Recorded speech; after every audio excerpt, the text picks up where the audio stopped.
Hello everyone, एक बार फिर से आप सभी का स्वागत है हमारे channel current affairs by Ravi पे। और ये है हमारी डेली करंट अफेयर्स की सीरीज़ जिसमें हम हर दिन most important top 12 current affairs को यहाँ पे डिस्कस करते हैं। आज की क्लास में हम बात करने वाले हैं 6 नवंबर 2025 के 12 सबसे इम्पॉर्टेंट करंट अफेयर्स के बारे में। फ्रेंड्स, ये सारे क्वेश्चंस यहाँ पर हम सेलेक्टेड ही लेते हैं। अगर आप इनमें से किसी भी एग्ज़ाम की तैयारी कर रहे हैं तो आप हमारी इस सीरीज़ को कंसीडर कर सकते हैं। आपको इसका रिजल्ट जो है वो अपने मॉक टेस्ट और एग्ज़ाम्स में डेफिनेटली दिखाई देगा। ठीक है, तो हमारा यहाँ पर मेन पर्पज़ ये रहता है कि हम आपका बहुत कम समय लेते हुए बहुत कुछ करंट अफेयर्स के बारे में पढ़ाएं, साथ ही पुराना भी हम लोग बहुत कुछ रिवाइज़ करते हैं। तो अगर आप पहली बार हमारे चैनल को विजिट कर रहे हैं तो मैं आपको ज़रूर रिक्वेस्ट करूँगी कि कम से कम 15 से 20 दिन तक आप हमारी इस क्लास को करके देखिए और इसका जो फ़ायदा है वो आप ज़रूर अपने करंट अफेयर्स के सेक्शन में देखेंगे। करंट अफेयर्स पे जो आपकी ग्रिप है, यानी करंट अफेयर्स के मामले में जो आपका स्कोर है आपके मॉक टेस्ट और एग्जाम्स में, वो डेफिनेटली बढ़ता जाएगा। ठीक है, तो विद दिस नोट आइए स्टार्ट कर लेते हैं आज की अपनी धमाकेदार क्लास को। और आगे बढ़ने से पहले यहाँ पर बस एक छोटी सी इन्फॉर्मेशन है आपके लिए कि हमारी जो अक्टूबर मंथ की करंट अफेयर्स की ई बुक है वो वेबसाइट पर लॉन्च हो चुकी है। और अगर आप पिछले 8 महीने की करंट अफेयर्स का ई बुक चाहते हैं जिसमें कि जनवरी से लेकर अगस्त 2025 तक के सारे इंपॉर्टेंट करंट अफेयर्स मौजूद हों, तो ये वाली ई बुक मिल जाएगी आपको हमारी वेबसाइट www.ravibooks.pdf.com पर। आप यहाँ पर जाकर इनको चेकआउट कर सकते हैं। और ये एक छोटा सा सैम्पल है हमारी अक्टूबर मंथ की करंट अफेयर्स की ई बुक का। आप देख सकते हैं कि हर क्वेश्चन को हमने यहाँ पर वेल एक्सप्लेन किया है। हम हाइलाइटर्स का यूज़ करते हैं, इंपॉर्टेंट पॉइंट्स, और यहाँ पर स्टैटिक जीके का भी यूज़ करते हैं और पिक्चर्स का भी इस्तेमाल हम करते हैं ताकि आपको क्वेश्चन की अंडरस्टैंडिंग ज़्यादा से ज़्यादा अच्छी हो सके और आप इन क्वेश्चंस के आंसर्स लॉन्ग टर्म तक याद रख सकें। ठीक है, तो अगर आप इंटरेस्टेड हैं, अगर आप हमारी इन ई बुक्स को परचेज़ करना चाहते हैं तो ये वेबसाइट है, आप यहाँ पर जाकर इनको चेकआउट ज़रूर करिएगा। आइए स्टार्ट कर लेते हैं आज की अपनी धमाकेदार क्लास एक बार फिर से। और यहाँ पर हम क्विक रिवीजन के साथ शुरुआत करने वाले हैं, यानी कि जो भी हम एक दिन पहले पढ़ते हैं उसको यहाँ पर हम एक बार पहले सरसरी निगाह से देखते हैं और वापस से फिर अपनी क्लास पर आते हैं। कल का हमने पहला क्वेश्चन किया था, नवंबर 2025 में तंजानिया के राष्ट्रपति पद का चुनाव किसने जीता है? तो तंजानिया के नए राष्ट्रपति बन गए हैं सामिया सुलूहू हसन। किस देश ने शिंजू 21 मिशन के तहत पहली बार सबसे युवा अंतरिक्ष यात्री के साथ 4 लैब चूहों, 2 नर 2 मादा को अंतरिक्ष में जैविक प्रयोगों के लिए भेजा है? ये किया है चाइना ने। इसके लिए इन्होंने कौन सा रॉकेट यूज़ किया? तो लॉन्ग मार्च 2F। ठीक है, यूनेस्को ने आधिकारिक रूप से किस भारतीय शहर को अपने क्रिएटिव सिटीज़ नेटवर्क में शामिल करके सिटी ऑफ गैस्ट्रोनॉमी यानी खानपान की नगरी का दर्जा प्रदान कर दिया है? तो ये है हमारी सिटी लखनऊ। अंतर्राष्ट्रीय बायोस्फीयर रिजर्व दिवस 2025 हमने कब सेलिब्रेट किया? 3 नवंबर को। इस साल के लिए हमने थीम क्या रखी थी? लोगों और प्रकृति के लिए एक सतत भविष्य को आकार देना। ओके, फिडे शतरंज विश्व कप 2025 की ट्रॉफी का नाम बदलकर किस महान शतरंज खिलाड़ी के नाम पर रखा गया? तो विश्वनाथन आनंद के ऊपर इसका नाम रखा जा रहा है। फिडे शतरंज विश्व कप 2025 कहाँ पर हो रहा है? भारत के गोवा में।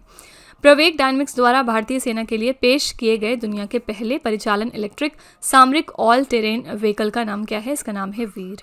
मनामा में आयोजित एशियाई युवा खेल 2025 में भारतीय दल ने कुल कितने पदक जीते? यहाँ पर हमने 48 पदक जीते। ये इवेंट कहाँ पर हुआ? मनामा में। ठीक है, मनामा क्या है? ये बहरीन की कैपिटल है। ठीक है, बहरीन देश की कैपिटल है।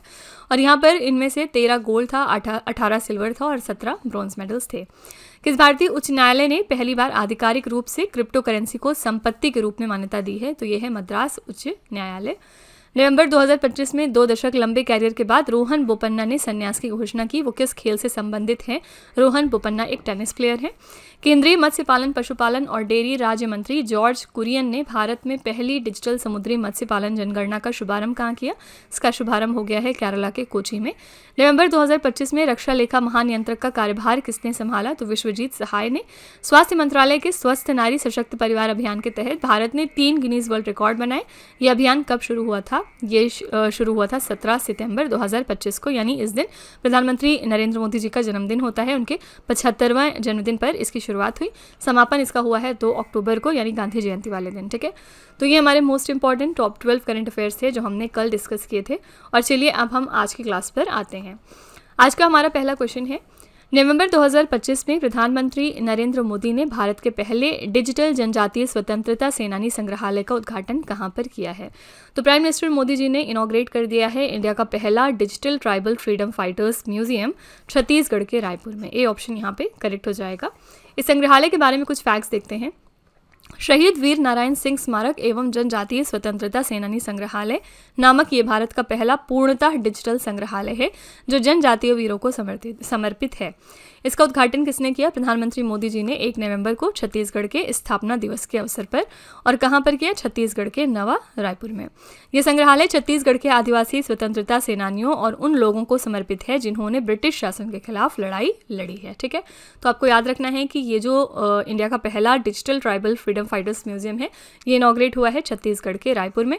कोई भी चीज़ अगर पहली बार इंडिया के अंदर या वर्ल्ड लेवल पे हो रही है तो वो आपके एग्जाम में ज़रूर पूछी जाती है। ठीक है, इस क्वेश्चन को आपको इसलिए ध्यान में रखना है। इसी के साथ हमने कुछ दिनों पहले यूनेस्को के बारे में क्या पढ़ा था कि यूनेस्को ने शुरुआत करी है वर्चुअल म्यूजियम की, जिसमें कि ये क्या चीज़ें रखेंगे, जो भी स्टोलन कल्चरल ऑब्जेक्ट्स हैं, यानी ऐसे कल्चरल ऑब्जेक्ट्स जो चोरी हो गए हैं, उनका एक वर्चुअल म्यूजियम ये बनाने वाले हैं। ठीक है, तो याद रखिएगा कि इसकी शुरुआत किस बॉडी ने की है? यूनेस्को ने। यूनेस्को का हेडक्वार्टर कहाँ पर है? पेरिस में। ठीक है, चलिए हम कुछ चीज़ें देख लेते हैं जो भारत के अंदर पहली बार हुई हैं 2025 में।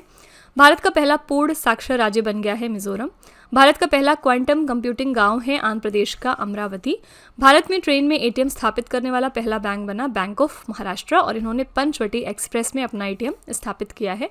फ्रेड डॉरिंगटन सैंड मास्टर पुरस्कार 2025 से सम्मानित किए जाने वाले पहले भारतीय बन गए सुदर्शन पटनायक।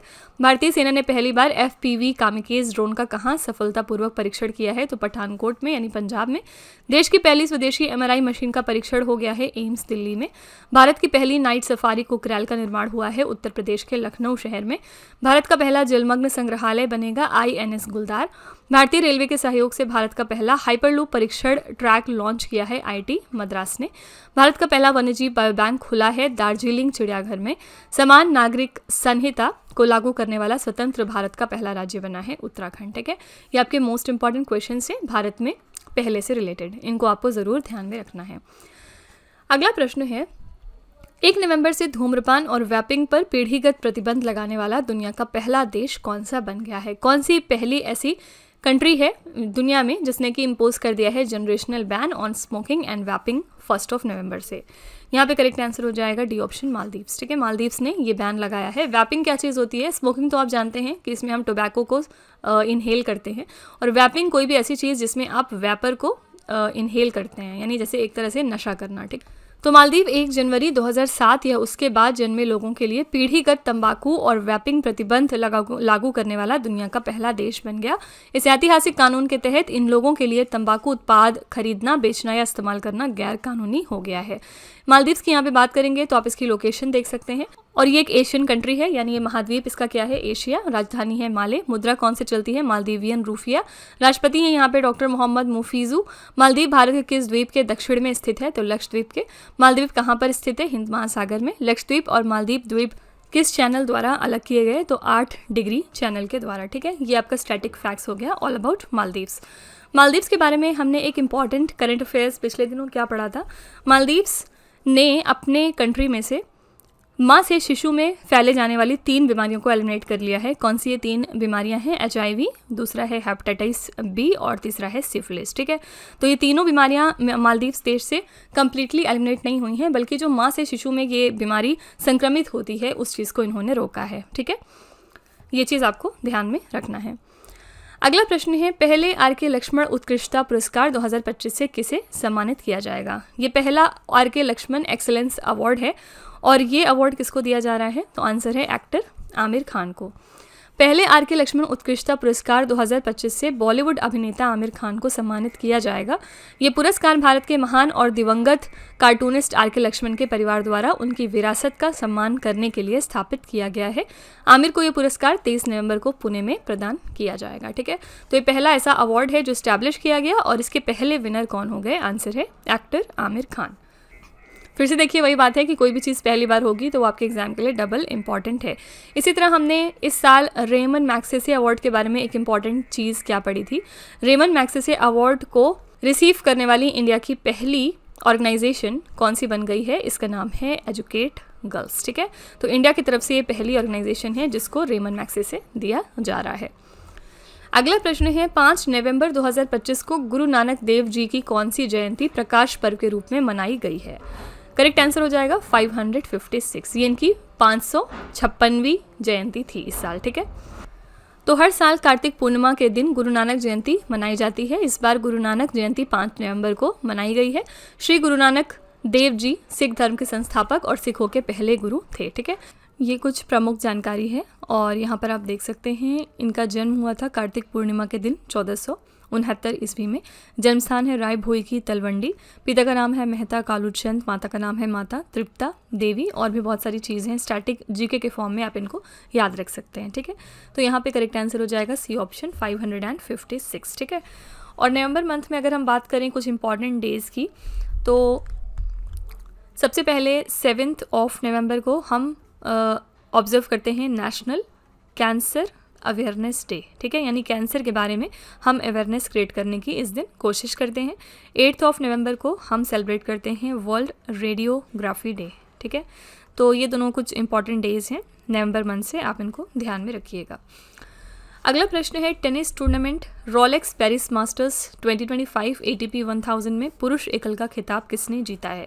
इसमें पुरुष एकल का खिताब जीत लिया है जानिक सिनर ने, जो कि इटली को बिलोंग करते हैं। ठीक है, तो रोलेक्स पेरिस मास्टर्स 2025 में पुरुष एकल का खिताब जानिक सिनर ने जीता है। उन्होंने फाइनल्स में किसको हराया है? फेलिक्स ऑगर आलियासीमे को, जो कि कनाडा के लिए खेलते हैं। इसके साथ ही जानिक सिनर ने ATP वर्ल्ड नंबर 1 रैंकिंग हासिल कर ली है। पुरुष युगल विजेता कौन है? हैरी हेलियोवरा फिनलैंड से और हेनरी पैटन ब्रिटेन से। आप यहाँ पर इनका पिक्चर देख सकते हैं। ठीक है, करेक्ट आंसर हो जाएगा सी ऑप्शन इटली के जानिक सिनर। कुछ दिनों पहले हमने US ग्रैंड प्रिक्स की बात करी थी। इस साल का जो US ग्रैंड प्रिक्स हुआ था उसमें विनर कौन था? उसमें विनर थे मैक्स वर्स्टैपेन। ठीक है, और याद रखिएगा कि मैक्स वर्स्टैपेन रेडबुल के लिए खेलते हैं। इसी के साथ चलिए हम यहाँ पर 2025 के जो मोस्ट इंपॉर्टेंट खेल पुरस्कार हैं उनको एक बार रिवाइज कर लेते हैं। पहला है US open super 300 badminton tournament का एकल खिताब, ये जीता है आयुष शेट्टी ने। तीनों अंतर्राष्ट्रीय प्रारूपों टेस्ट, वनडे और T20 में शतक लगाने वाली पहली भारतीय महिला क्रिकेटर बन गई हैं हमारी उप कप्तान Smriti Mandhana. UZ chess cup masters 2025 का खिताब जीत लिया है R प्रज्ञानंद ने। 78वीं सीनियर राष्ट्रीय एक्वेटिक चैंपियनशिप जीत ली है कर्नाटका टीम ने। ऑस्ट्रावा गोल्डन स्पाइक 2025 भाला फेंक स्पर्धा में स्वर्ण पदक जीता है नीरज चोपड़ा ने। पेरिस डायमंड लीग 2025 भाला फेंक स्पर्धा में स्वर्ण पदक फिर से जीता है नीरज चोपड़ा ने। कैनेडियन ग्रैंड प्रिक्स 2025 की बात करेंगे तो इसके विनर हैं George Russell. Ultimate table tennis 2025 का खिताब जीता है यू मुंबई टेबल टेनिस ने। विश्व टेस्ट चैंपियनशिप 2025 का खिताब जीता है दक्षिण अफ्रीका की टीम ने। UEFA नेशंस लीग का खिताब जीता है पुर्तगाल ने। बैडमिंटन टूर्नामेंट इंडोनेशिया ओपन 2025 के विनर हैं पुरुष एकल में एंडर्स एंटोनसेन और महिला एकल में विजेता हैं एनसे यंग दक्षिण कोरिया के लिए। ठीक है, नॉर्वे शतरंज 2025 का खिताब जीता है मैग्नस कार्लसन ने और महिला वर्ग में विनर हैं अन्ना मोजिचुक। ये आपकी मोस्ट इंपॉर्टेंट 2025 की लिस्ट है खेल पुरस्कार की, आपको इनको ध्यान में रखना है। अगला प्रश्न है किस देश ने दुनिया के पहले परिचालन थोरियम पिघले हुए नमक रिएक्टर में थोरियम से यूरेनियम ईंधन का सफल रूपांतरण किया है? करेक्ट आंसर हो जाएगा बी ऑप्शन, यहाँ पे चाइना। चीन ने थोरियम मॉल्टन सॉल्ट रिएक्टर में पहली बार थोरियम के यूरेनियम ईंधन में रूपांतरण का कार्य सफलतापूर्वक पूरा किया। थोरियम मॉल्टन सॉल्ट रिएक्टर के बारे में कुछ फैक्ट्स देखते हैं। ये चौथी पीढ़ी की उन्नत परमाणु ऊर्जा प्रणाली है। इसमें उच्च तापमान वाले मॉल्टन सॉल्ट यानी पिघले हुए नमक को शीतलक कूलेंट के रूप में इस्तेमाल किया जाता है। भारत के पास विश्व में सबसे अधिक थोरियम भंडार है। स्टैटिक जी के आपको याद रखना है। केरला और उड़ीसा में मोनाजाइट रेत में प्रचुर मात्रा में थोरियम पाया जाता है। इसमें लगभग 8 से 10% थोरियम प्राप्त होता है। ठीक है, तो यहाँ पे करेक्ट आंसर हो जाएगा बी ऑप्शन चाइना। अच्छा, पिछले दिनों हमने देखा था एक और important current affairs regarding chemical. वहाँ पे हमने बात करी थी कि इंटरनेशनल सीबेड अथॉरिटी ने पहली बार किसी कंट्री को ये अलाउ किया है कि वो इंडियन ओशन में एक्सप्लोर कर सकते हैं पॉलीमेटलिक सल्फाइड। आपको बताना है ये देश कौन सा है? ये देश है इंडिया। ठीक है, तो इंटरनेशनल सीबेड अथॉरिटी ने इंडिया को ये परमिशन दी है कि वो इंडियन ओशन में जाके PM सल्फाइड को जो है एक्सप्लोर कर सकते हैं, उनको निकाल सकते हैं। ठीक है, अगला प्रश्न है नवंबर 2025 से भारतीय मानक ब्यूरो के नए महानिदेशक के रूप में किसे नियुक्त किया गया है? BIS के नए डायरेक्टर जनरल बन गए हैं mister Sanjay Garg, B option. तो भारतीय मानक ब्यूरो के महानिदेशक के रूप में संजय गर्ग ने पदभार ग्रहण किया। क्या है BIS? ये एक राष्ट्रीय संगठन है जो भारत में विभिन्न उद्योगों में गुणवत्ता मानकों को निर्धारित और बनाए रखता है। भारतीय मानक ब्यूरो की बात करेंगे तो इसकी स्थापना हुई थी 23 दिसंबर 1986 को भारतीय मानक ब्यूरो अधिनियम 1986 के तहत। संस्थापक इसके हैं भारत की संसद। मुख्यालय इसका कहाँ पर है? नई दिल्ली। ठीक है, तो यहाँ पे करेक्ट आंसर है आपका मिस्टर संजय गर्ग। ये बन गए हैं नए डायरेक्टर जनरल BIS में। इसी तरह से नए डायरेक्टर जनरल हाल ही में यूनेस्को के लिए भी अपॉइंट हो चुके हैं और यूनेस्को के नए डायरेक्टर जनरल कौन है, इनका नाम आपको ज़रूर याद रखना है। इनका नाम है मिस्टर खालिद एल एनानी, ठीक है। और ये कौन से देश को बिलोंग करते हैं, ये इंपॉर्टेंट है आपके लिए। ये इजिप्ट से हैं। इसी के साथ ये पहले इजिप्शियन हैं, यानी पहले इजिप्ट के व्यक्ति हैं जिनको कि इस पोजीशन पे बैठाया जा रहा है, ठीक है। तो ये क्वेश्चन आपके लिए डबल इंपॉर्टेंट है। अगला प्रश्न है, भारतीय सेना ने पूर्वी प्रचंड प्रहार नामक संयुक्त सैन्य अभ्यास कहाँ पर आयोजित किया है। पूर्वी प्रचंड प्रहार नाम की एक्सरसाइज जो है ये कंडक्ट की गई है इंडियन आर्मी के द्वारा, और कहाँ पे, अरुणाचल प्रदेश में। ए ऑप्शन करेक्ट हो जाएगा। भारतीय सेना ने पूर्वी प्रचंड प्रहार नामक संयुक्त सैन्य अभ्यास अरुणाचल प्रदेश के मेचुका के ऊंचाई वाले पहाड़ी क्षेत्रों में आयोजित किया है। ये एक त्रिसेवा एकीकृत बहु डोमेन युद्धाभ्यास है जिसमें भारतीय थल सेना, वायुसेना और नौसेना तीनों ने भाग लिया। इस अभ्यास का उद्देश्य क्या है, भविष्य के युद्धों के लिए समन्वय, तकनीकी क्षमता और त्वरित प्रतिक्रिया को मजबूत करना, ठीक है। करेक्ट आंसर हो जाएगा ए ऑप्शन, यहाँ पे अरुणाचल प्रदेश। बात करेंगे यहाँ पे लद्दाख की, जो कि ऑप्शन में है। लद्दाख के बारे में एक इंपॉर्टेंट करंट अफेयर्स हम क्या जानते हैं इस साल का। यहाँ पे हाल ही में नए लेफ्टिनेंट गवर्नर इसी साल अपॉइंट हुए हैं और इनका नाम क्या है, इनका नाम है मिस्टर काविंदर गुप्ता, ठीक है। ये नए लेफ्टिनेंट जनरल हैं, ठीक है। अगला है, नवंबर 2025 में देश में अनुसंधान एवं विकास इकोसिस्टम को बढ़ावा देने के लिए प्रधानमंत्री मोदी जी ने किस फंड का शुभारंभ किया है। तो देश में रिसर्च एंड डेवलपमेंट इकोसिस्टम को बढ़ाने के लिए प्राइम मिनिस्टर मोदी जी ने लॉन्च कर दिया है RDI योजना कोष, यानी अनुसंधान विकास और नवाचार योजना कोष। डी ऑप्शन करेक्ट हो जाएगा। देश में अनुसंधान एवं विकास इकोसिस्टम को बढ़ावा देने के लिए प्रधानमंत्री मोदी जी ने 1 लाख करोड़ रुपए के अनुसंधान विकास एवं नवाचार योजना कोष का शुभारंभ किया। इसका उद्घाटन उन्होंने दिल्ली के भारत मंडपम में आयोजित उभरते विज्ञान एवं प्रौद्योगिकी नवाचार सम्मेलन 2025 के दौरान किया है। तो इस योजना का उद्देश्य क्या है, देश में निजी क्षेत्र द्वारा संचालित अनुसंधान एवं विकास को बढ़ावा देना, ठीक है। करेक्ट आंसर यहाँ पे हो जाएगा D option, research development and innovation scheme fund. अगला प्रश्न है, एशिया प्रशांत आर्थिक सहयोग शिखर सम्मेलन 2025 कहाँ पर आयोजित हुआ है। एपेक शिखर सम्मेलन 2025 कहाँ पर ऑर्गेनाइज हुआ है, आंसर है दक्षिण कोरिया का ग्योंगजू, ठीक है। कब से कब तक हुआ, तो ये शिखर सम्मेलन 31 अक्टूबर से 1 नवंबर तक हुआ है। विषय क्या रखा गया था, building a sustainable tomorrow, connect, innovate and prosper, ठीक है। ये सम्मेलन अपेक नेताओं के ग्योंगजू घोषणा पत्र को अपनाने के साथ संपन्न हुआ, जिसमें क्षेत्रीय अर्थव्यवस्था, डिजिटल और कृत्रिम बुद्धिमत्ता शामिल है। वर्ष 2026 का एपेक शिखर सम्मेलन चीन के शेंझेन शहर में आयोजित होगा। ये इंपॉर्टेंट फैक्ट है जो आपको याद रखना है। एपेक क्या है, एशिया प्रशांत आर्थिक सहयोग की स्थापना वर्ष 1989 में हुई थी। ये 21 अर्थव्यवस्थाओं का एक क्षेत्रीय मंच है जिसका उद्देश्य है संतुलित, समावेशी, सतत और नवोन्मेषी विकास को बढ़ावा देना, साथ ही एशिया प्रशांत क्षेत्र में आर्थिक एकीकरण को आगे बढ़ाना, ठीक है। तो यहाँ पे करेक्ट आंसर हो जाएगा ए ऑप्शन, साउथ कोरिया का ग्योंगजू। साउथ कोरिया की यहाँ पे बात करेंगे तो ये ईस्ट एशिया में लोकेटेड है, यानी ये ईस्ट एशियन कंट्री है। इसकी कैपिटल क्या है, इसकी कैपिटल है सियोल, और यहाँ पे करेंसी कौन सी चलती है, तो साउथ कोरियन वन, ठीक है। अगला प्रश्न है, पहला BWF एयर बैडमिंटन विश्व कप 2025 कहाँ पर आयोजित किया जाएगा। ये पहला BWF air badminton world cup है और ये ऑर्गेनाइज किया जा रहा है संयुक्त अरब अमीरात के शारजा में। सी ऑप्शन करेक्ट हो जाएगा। पहला BWF एयर बैडमिंटन विश्व कप 2025 संयुक्त अरब अमीरात के शारजा में आयोजित किया जाएगा। 11 से लेकर 14 दिसंबर 2025 तक ये होने वाला है और इसमें 12 देशों की टीमें हिस्सा लेंगी। विश्व बैडमिंटन संघ की बात करेंगे तो इसकी स्थापना हुई थी 1934 में। उस समय इसे इंटरनेशनल बैडमिंटन फेडरेशन के नाम से जाना जाता था। अध्यक्ष इसके कौन है, खुनयंग पटामा, लीस वार्डत्राकुल। मुख्यालय इसका कहाँ पे है, मलेशिया के कुआलालंपुर में। बैडमिंटन वर्ल्ड फेडरेशन विश्व चैंपियनशिप, थॉमस कप और उबर कप टूर्नामेंटों का आयोजन BWF द्वारा किया जाता है। ओके, तो यहाँ पे करेक्ट आंसर हो आपका सी ऑप्शन, UAE का शारजा। UAE की बात करेंगे तो यहाँ पर एक और इम्पॉर्टेंट इवेंट होने वाला है जिसका नाम है ADIPEC 2025। ये क्या है, ये दुनिया का सबसे बड़ा एनर्जी से रिलेटेड इवेंट है। ओके, और ये कब से कब तक होगा, 3 से लेकर 6 नवंबर तक एडनेक सेंटर में, जो कि लोकेटेड है अबू धाबी में। ठीक है, ये फैक्ट भी आपको पता होना चाहिए। आज का आखिरी प्रश्न है, किस राज्य में स्थित नौरादेही अभयारण्य को चीतों का तीसरा निवास स्थान बनाया गया है। In which state the Nauradehi sanctuary will be made the third habitat of cheetahs. ये कहाँ पे लोकेटेड है, सिंपली आपसे पूछा जा रहा है, तो आंसर है ऑप्शन मध्य प्रदेश। नौरादेही अभयारण्य मध्य प्रदेश के सागर जिले में स्थित है और इसका क्षेत्रफल लगभग 1197 वर्ग किलोमीटर है। भारत में चीतों के पुनर्वास के लिए मध्य प्रदेश के 3 प्रमुख स्थल क्रम में निर्धारित किए गए हैं। कौन कौन सी? पहला है कुनो नेशनल पार्क, अफ्रीकी चीतों को पहली बार यहाँ पर अंतर महाद्वीपीय ट्रांसलोकेशन के तहत सितंबर 2025 में लाया गया था।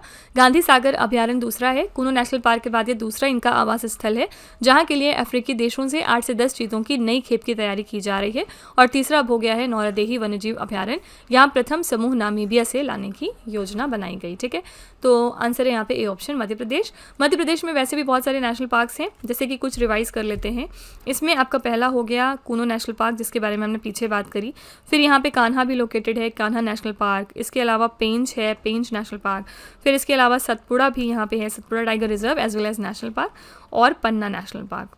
तो इस तरह से बहुत सारे जो है नेशनल पार्क्स मध्य प्रदेश में लोकेटेड हैं। कभी कभी 1 नंबर के क्वेश्चन में स्टैटिक जीके के फॉर्म में क्वेश्चन आपसे पूछा जाता है। ठीक है, तो फ्रेंड्स इसी के साथ हमारी क्लास यहाँ पर एंड होती है, और हमेशा की तरह लास्ट में हम आपके लिए एक छोटा सा टेस्ट रखते हैं ताकि आपने कितना समझा है ये आप खुद भी जान सकें। आज का पहला क्वेश्चन है आपके लिए, 1 नवंबर से धूम्रपान और वैपिंग पर पीढ़ीगत प्रतिबंध लगाने वाला दुनिया का पहला देश कौन सा बन गया? दूसरा क्वेश्चन है, नवंबर 2025 से भारतीय मानक ब्यूरो के नए महानिदेशक के रूप में किसे नियुक्त किया गया? और तीसरा प्रश्न है, किस राज्य में स्थित नौरादेही अभ्यारण्य को चीतों का तीसरा निवास स्थान बनाया जाएगा? तो ये 3 प्रश्न है आपके लिए एज अ होमवर्क, इनका जवाब आपको कमेंट सेक्शन में जाके लिखना है। और इसी के साथ फ्रेंड्स हमारी क्लास यहाँ पर एंड होती है। आई रियली होप कि आपको क्लास पसंद आई होगी। आप अपना फीडबैक कमेंट सेक्शन में लिखना मत भूलिएगा। साथ ही अगर आपको लगता है कि इसमें किसी इंप्रूवमेंट की ज़रूरत है, कोई आपकी तरफ से सजेशन है, तो वो भी आप कमेंट में लिख सकते हैं, हम उसको डेफिनेटली रिव्यू करेंगे। ठीक है, तो इसी तरह के बेस्ट क्वालिटी कंटेंट और अच्छी प्रिपरेशन के लिए हमारे चैनल के साथ जुड़े रहिए। मिलते हैं अगले लेक्चर में एक और इंपॉर्टेंट टॉपिक के साथ। Till then stay tuned. Thank you so much for watching. Also don't forget to like, share and subscribe our channel.